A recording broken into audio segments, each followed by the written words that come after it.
সারা দেশে হঠাৎ করেই বেড়ে গেছে রাসেল ভাইপারের উপদ্রব। আতঙ্ক ছড়িয়ে পড়েছে প্রত্যন্ত গ্রাম থেকে শুরু করে এমনকি ঢাকা শহরেও।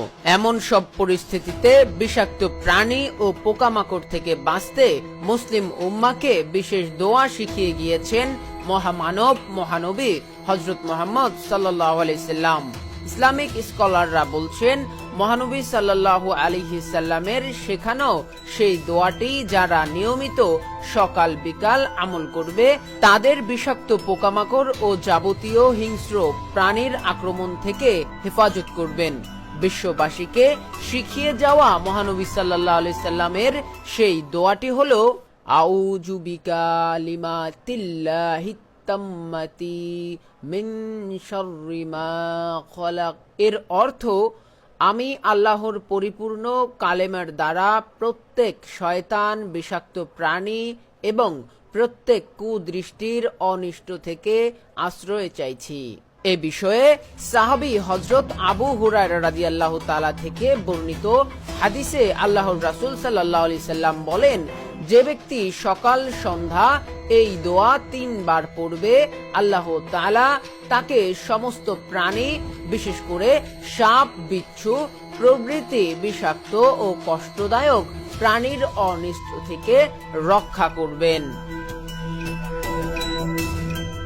এদিকে বাংলাদেশে হঠাৎ সাপ বৃদ্ধি পাওয়ায় জনসাধারণের সতর্ক থাকার পরামর্শ দিয়ে বিজ্ঞজনরা বলছেন, এ কথা সত্য যে সাপ একটি প্রাণ সংহারী প্রাণী।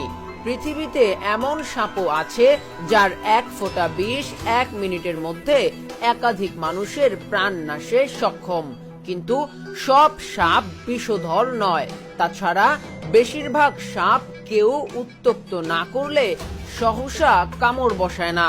তারপরও সাপের দ্বারা ক্ষতির আশঙ্কা থাকলে তা মারতে বাধা নেই। তবে সাপ মারার আগে আমাদের করণীয় হলো ওই সাপ আমাদের ক্ষতি করবে কিনা সে ব্যাপারে নিশ্চিত হওয়া। এই ব্যাপারে হাদিসেও খুব সুন্দর নিয়ম উল্লেখ রয়েছে।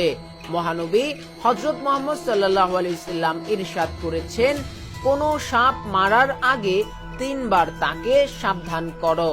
এরপরও যদি সে গর্ত থেকে বের হয় তখন তাকে মেরে ফেলবে, কেননা সে শয়তান।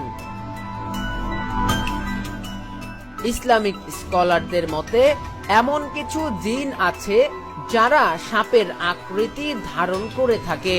অপরদিকে হযরত সালিম রহমতুল্লাহ আলাই তার পিতা থেকে বর্ণনা করেছেন, রাসূলুল্লাহ সাল্লাল্লাহু আলাইহি সাল্লাম বলেছেন, তোমরা সেই সাপ মারবে যার পিঠে 2টি সাদা রেখা আছে এবং যার লেজ নেই, কেননা এরা বিষধর হওয়ার কারণে দর্শন শক্তি বিনষ্ট করে দেয় এবং গর্ভস্থিত সন্তান ধ্বংস করে দেয়।